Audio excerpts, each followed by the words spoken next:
Quando eu tinha 10 anos de idade, estava viajando só eu e meu pai pelos Estados Unidos. A gente chegou em Nova York numa tarde meio fria de novembro, só nós dois, sem reserva de hotel, sem nada e sem saber o que fazer.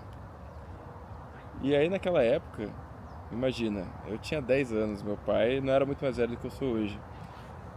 E o inglês dele era razoável, mas não ótimo. E ele também tinha um pouco de vergonha. Então, quem que teve que começar a ligar pros lugares? Ele tava ligando também, coitado. Mas quem que tava tentando ligar também? Eu, do alto dos meus 10 anos. E o que acontece? Imagina você trabalhando num hotel, numa pousada, no que quer que seja, que a gente tava ligando desesperado, assim, pegando ali umas listas telefônicas que tinham ali com os orelhões, metendo nossos quarters na máquina e tentando ligar. Só que um problema muito sério aconteceu. Porque imagina, você tá ali no seu dia normal, trabalhando tranquilamente, e te liga alguém falando bem a língua, mas com uma voz de criança, aquela vozinha de criança. O pessoal não estava acreditando que eu realmente estava falando sério. E eu estava falando seríssimo, que eu queria um hotel ali para aquela noite, para aqueles próximos dias, que realmente era uma viagem muito bem foda-se, assim, a gente foi bem sem nada marcado, planejado, foi fazendo assim. Bom, como as coisas eram antigamente, era mais assim também, né? Hoje em dia é muito cômodo você pegar o celular e já ir deixando tudo prontinho, bonitinho. Antigamente não era tão assim. E eu não vou terminar a história agora, né? Vou deixar mais pra frente. Mas claro que teve um final feliz, né? Eu tô vivo até hoje, graças a Deus. Mas isso é só um exemplo de uma coisa que aconteceu e que começou anos antes desse momento, que foi eu ter crescido bilíngue, né? Eu ter crescido aprendendo tanto português quanto inglês. Isso aconteceu porque quando eu tinha 3 anos, meus pais resolveram me colocar numa escola americana. E a ideia era que eu ficasse ali uns 2 anos, mais ou menos. Porque realmente era muito caro, né? Só que aí acabei conseguindo bolsa, acabei conseguindo ficar muito mais. Fiquei 8 anos lá no fim. E esse foi um período que mudou completamente minha vida. Eu tenho certeza que eu seria uma pessoa diferente se eu não tivesse passado por isso. E eu sei que é uma experiência que nem tanta gente passou, nem tanta gente fala na internet. Então eu resolvi falar um pouco, né, sobre essa experiência, como que foi, o que que muda você crescer bilíngue, você crescer tendo mais de uma língua, que no caso geralmente a gente pensa no inglês aqui no Brasil, mas na Europa é muito mais comum, né? Tem muito isso de você, às vezes o pai é de um país, a mãe é de outro, e aí você ainda mora num terceiro país, e aí você ainda aprende o inglês, porque todo mundo tem que aprender inglês, então muitas vezes a pessoa sabe 3, 4 línguas, né? Aqui no Brasil já é menos comum. Mas como que era o esquema na escola? Basicamente era tudo em inglês, fora a aula de português e fora alguma interação que você tivesse com funcionários, tipo da cantina, ou às vezes com um ou outro professor brasileiro que tinha, né, tipo professor de educação física, assim, quando tava sem os gringos ou até fora do horário de aula, você podia até conversar em português, porque é mais natural. Mas basicamente todas as aulas eram em inglês, você tinha contato com outros alunos, né, que eram gringos muitas vezes. Claro que tinha os brasileiros também, mas tinha muitos gringos. Na minha época ainda tinham muitos americanos, tinham muitos europeus também. Depois, quando no final da minha época e dali pra frente, tem muitos coreanos também, que tem muita gente que veio, os pais vieram trabalhar na Samsung, na Hyundai e acabaram que, né, os filhos vêm pra cá e foram estudar lá. E você acaba que você tá meio que numa bolha ali dentro, que é uma bolha, é uma a escola é meio que uma redoma super protegida, onde as pessoas falam inglês, mas óbvio que assim que você pisa pra fora da escola, todo mundo só fala português, você tá no Brasil ainda. Então, deixa eu até tirar o óculos aqui.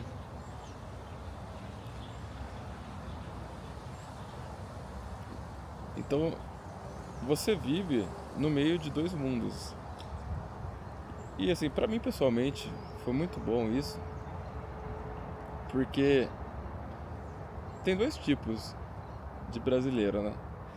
Tem o brasileiro ufanista, que ele é muito, acho que hoje em dia acho que já não existe muito mais esse caso, na verdade, mas antigamente tinha mais, quando eu tava crescendo tinha mais. É que o Brasil é tudo de bom, que não preciso de nada de fora do Brasil, que eu não preciso viajar pra fora, porque aqui tem de tudo. Até certo ponto é verdade, mas ao mesmo tempo também a gente sabe que tem muitos problemas no Brasil, como em todos os lugares. E aí você tem o inverso também, que é o brasileiro paga pau de gringo, que é o que mais tem hoje em dia se bobear, né? Que acha que lá fora tudo é maravilhoso, que você vai mudar pra lá, vai ser feliz pra sempre. E muitas vezes a pessoa muda pra fora, vê que não é tudo aquilo, mas ela não tem coragem de admitir, porque ela teve que abrir mão de tanta coisa pra estar lá que ela não consegue admitir. Então tem esses dois tipos de brasileiro. E eu acho que você crescendo em dois mundos, você meio que consegue ver os dois lados das coisas, sabe? Tanto do lado deles também, porque muitas vezes eles são hiper patriotas e acham, nossa, America is the greatest place ever e não sei o quê. E a gente sabe também que lá é cheio de problemas, né? Tem muitas coisas boas, mas também tem muitos problemas. Então eles próprios às vezes não conseguem ter essa visão se eles nunca saíram de lá, que é o caso de muitos americanos. Então eu acho que você crescer nessa meio entre dois mundos tem o seu ônus, mas também tem esse bônus de você conseguir ter uma visão um pouco mais cheia de nuances do mundo. Então isso acabou me ajudando muito também. Outras épocas da minha vida, em viagens, lidando com gente de tudo que é lugar, né? Quando eu estava trabalhando na Alemanha, acabava lidando com fornecedores e com pessoas da empresa mesmo, na Ásia, no próprio Estados Unidos, na Europa inteira. Então acabou que também eu acho que tem um pouco o jogo de cintura natural do brasileiro, mas ao mesmo tempo eu acho que te dá um pouco mais de tato multicultural, digamos assim. E também ter convivido com crianças de outros lugares também na época, né? Você acaba tendo um certo, eu não sei explicar, é até meio difícil de explicar, mas ao mesmo tempo você é muito tolerante, mas não assim uma tolerância que hoje em dia a gente vê muito na internet, né? Uma tolerância indevida, até uma tolerância extrema, que você vê as pessoas às vezes cometendo crimes, fazendo um monte de merda, e você não pode falar nada, não, imagina, coitadinho do imigrante. Não nesse sentido, mas mais no sentido de assim você conseguir se adaptar a diversas situações e costumes diferentes, sabe? Saber que se você for cumprimentar um americano, você não vai chegar dando beijinho, se você não conhece, né? Você dá a mão, assim, e que tem vários países que têm outras particularidades. E saber que um alemão é muito mais direto do que um brasileiro, o que pra mim era ótimo, na verdade, porque tinha outros brasileiros que reclamavam que eles eram frios, que eles, né, que era muito sério, não sei o quê. E assim, alemão é um povo meio autista, assim, de certa forma. E eu achava ótimo, porque pra mim foi assim um, um sopro de ar livre, assim, de. Porque aqui no Brasil às vezes as pessoas são muito, né? Não, não pode falar as coisas, tem vergonha de falar, não vai ficar chato. E lá eles eram bem diretos, bem direto ao ponto. Tipo, olha, isso aqui tá ruim porque isso, isso e isso. Sabe? Bem assim. Mas depois que você pega o jeito também, você se acostuma e não vê mais problemas. Então, ter crescido num ambiente multicultural me ajudou nisso também. Deixa eu ver, eu tinha anotado algumas coisas aqui. Ah, outra coisa que eu não lembrei, né? Que eu comecei falando da viagem que eu fiz com meu pai quando eu tinha 10 anos e que a gente ficou um mês andando pelos Estados Unidos, de carro, de avião, de ônibus, de tudo que é coisa. Mas também, aí quando eu tinha 16 anos, uma coisa que é uma daquelas coisas que você nem lembra, sabe? Teve uns clientes que surgiram que eles queriam montar uma fábrica aqui na região. E aí minha mãe precisava de ajuda para atender esses clientes. Tinha um pessoal de São Paulo que trouxe esse pessoal e aí a gente estava procurando terrenos e tal para eles poderem botar a fábrica, né, em cidades aqui perto. E aí no fim tinha um materialzinho lá que minha mãe tinha feito, ou meu pai, sei lá, estava preparado já fazia tempo. E aí eu traduzi aquilo, né? Melhorei e tal. Fui no dia que eles vieram, né? Então fiquei ali de tradutor simultâneo.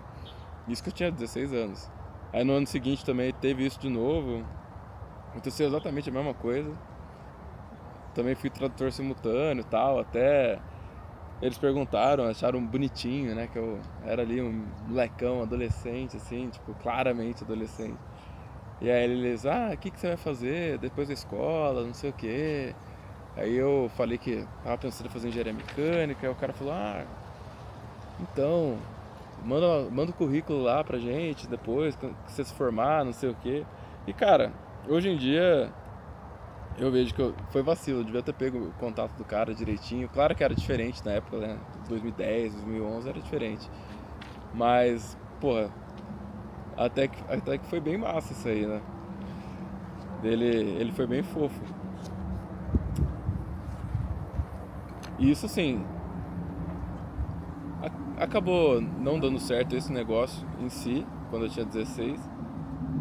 Mas pô, já foi uma prova de que o investimento que meus pais tinham feito quando era criança já tava se pagando, né? Porque se tivesse dado certo aquele negócio, eu acho que tinha pago toda a escola da minha vida até então, assim, porque teria sido um negócio muito grande. Aí depois, na hora que eu fui morar fora também, foi muito útil, né? Eu usava muito no trabalho.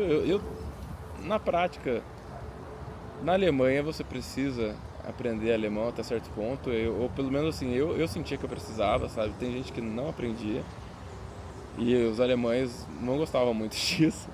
E eles gostaram muito de mim porque eles viram que eu me esforcei, e eu realmente praticava e fui melhorando ao longo do tempo. Mas assim, se eu quisesse, poderia ter vivido só com inglês, e com certeza também ter aprendido inglês muito cedo facilitou para que eu aprendesse alemão mais para frente. Embora tenham algumas coisas parecidas, né, elas são da mesma família de línguas germânicas, mas elas são também muito diferentes. Então, eu não diria que o inglês em si ajudou tanto, mas foi mais assim por ter aberto aquela portinha de outras línguas quando eu era muito novo, acabou ajudando, né, quando eu já era mais velho, já tinha meus 20 e poucos anos, a aprender o alemão na época. E fora também que era muito útil em viagens, né?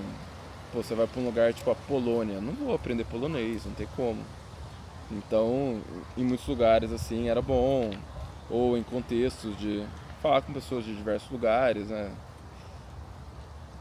Você acaba sendo bom você ter essa língua franca, que é até engraçado, né? Se vocês devem ficar putos que o inglês, que era um dos maiores rivais deles, acabou roubando esse status, né?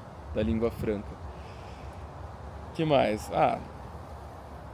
Do outra coisa que foi muito importante em inglês, claro, além de toda a questão de você consumir coisas, de você poder ler livros em inglês, você poder ir a lugares, entender as coisas, ver filmes sem precisar de legenda nem nada, ouvir música.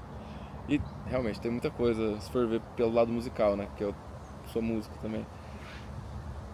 Mas uma coisa que foi muito importante foi a hora que eu resolvi começar a fazer coisas na internet, né? Que por muito tempo eu tava com a cabeça assim num mundo mais físico, né?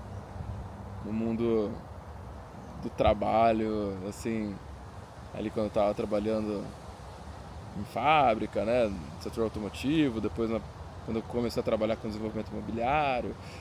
Mas assim, usava a internet, mas não no sentido de você criar conteúdo, de você, né, ter um blog, fazer vídeos, essas coisas, né? Nessa época eu ainda não estava muito com a cabeça nisso. Mas aí a hora que eu resolvi fazer essas coisas, eu vi a oportunidade de fazer isso em inglês. E então acabou que uns 2 anos atrás, um pouco menos que 2 anos atrás, quando eu realmente entrei de cabeça nisso. Quando eu comecei, eu fui direto no inglês e acabei fazendo muitos amigos, acabei conhecendo gente do mundo inteiro, assim, da Austrália, Estados Unidos, a Europa inteira, da África até. E fiz amizades com eles, tudo em inglês. Né? Fiz a minha podcast em inglês, que se eu lembrar eu vou até deixar o link aqui se você quiser dar uma olhada. Tem um monte de episódios, é tudo eu falando inglês, então se você estiver duvidando que eu sei falar inglês, entra lá e veja por si mesmo que nota que você daria. E aí eu entrevistei ali, sei lá quantas pessoas, 20, 30 pessoas em inglês, tudo em inglês. E não só isso, não só a questão da língua em si, mas assim a questão cultural também, de você conseguir. Não é só você entrar em contato com a pessoa, mas você conseguir realmente conversar com a pessoa, não é nem de igual para igual, é. Tem uma frase que eu não lembro de quem que é agora, que é assim: se você fala uma língua que um homem entende, você fala com o cérebro dele. Se você fala uma língua, mas se você fala a língua mãe dele, você fala com o coração dele. E é meio que isso, sabe? Você, no caso que tava falando com pessoas nativas, né? Eu meio que também cresci com muitas coisas culturais deles, que eu sei, muitas referências. Lógico que não tem como você saber todas, porque eu não cresci lá, né? Mas eu tenho muitas referências. E claro, também muitos brasileiros vão ter referências parecidas, né? De séries, né? A gente é muito americanizado nesse sentido. Mas, não sei, eu sinto que eu acabo conseguindo me conectar muito bem com os americanos. Até foi uma coisa, ano passado, né? Que eu viajei pra lá com a minha mãe. E até ela comentou que ela falou: eu acho que você é mais simpático em inglês do que em português. Porque realmente eu acho que eu sou mais carismático em inglês do que em português às vezes. Talvez não agora, que eu não tô usando muito nos últimos tempos, né? Então, tem um pouco a questão de você enferrujar um pouco, mas é a mesma coisa também. Se eu ficasse muito tempo sem falar português, também ia ficar um pouco mais travado. Mas você nunca esquece. Você nunca esquece, tá sempre ali. Mas é um pouco diferente, sabe? Às vezes demora um pouco pra pegar no tranco. Mas como eu tava ali vários dias, né, só falando inglês com o pessoal, acabou que tava bem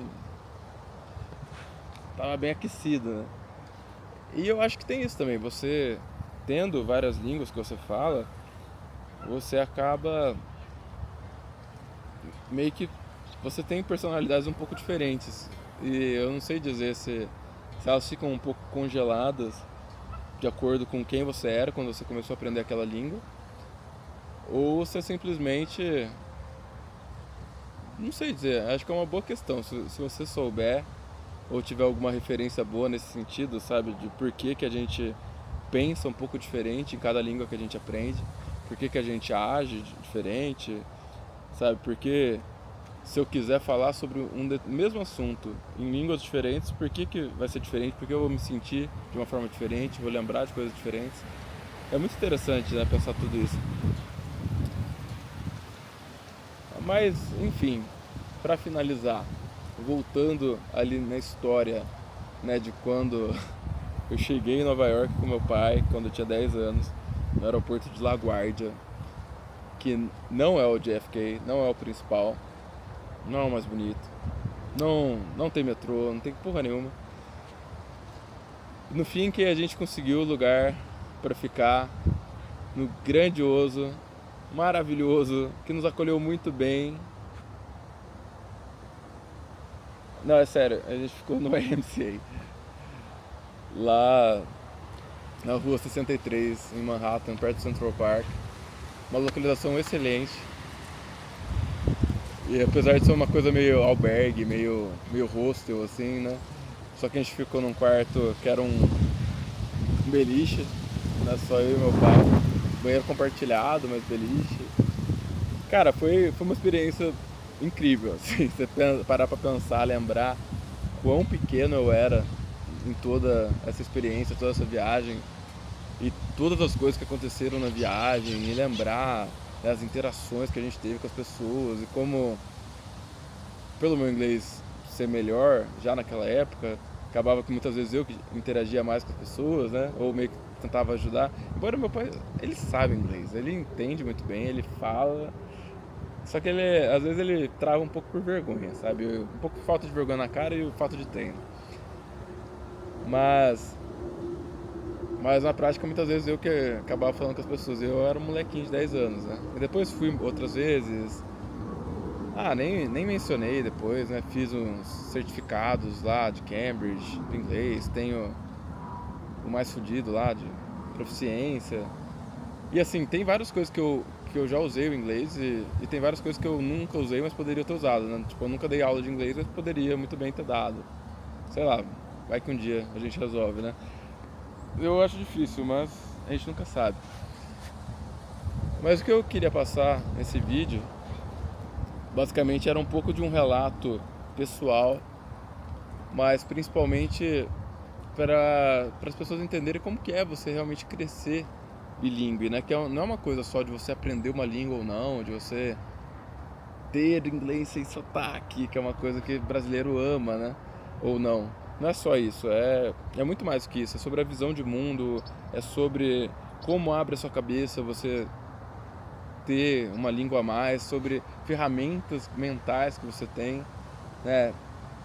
De você conseguir colocar em palavras que tem conceitos que você consegue colocar em inglês que você não tem uma tradução em português. Por isso que muitas vezes as pessoas começam a falar anglicismos, que eu odeio quando as pessoas fazem isso, mas tem coisas que realmente é muito mais fácil você falar que alguém é um overthinker do que você traduzir o conceito de overthinker, né?